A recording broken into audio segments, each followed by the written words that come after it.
Pemukiman pasukan pertahanan Israel atau IDF di Stula diserang oleh pasukan Hizbullah dari Lebanon pada Rabu 1 Mei 2024. Dalam operasinya itu, Hizbullah menghujani pemukiman Zionis dengan peluru kendali.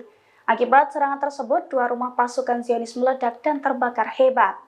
Dilansir dari Al-Mayadin, hal itu telah dikonfirmasi oleh pasukan Hizbullah. Hizbullah mengaku pasukannya meluncurkan sejumlah serangan ke posisi Zionis pada Rabu kemarin.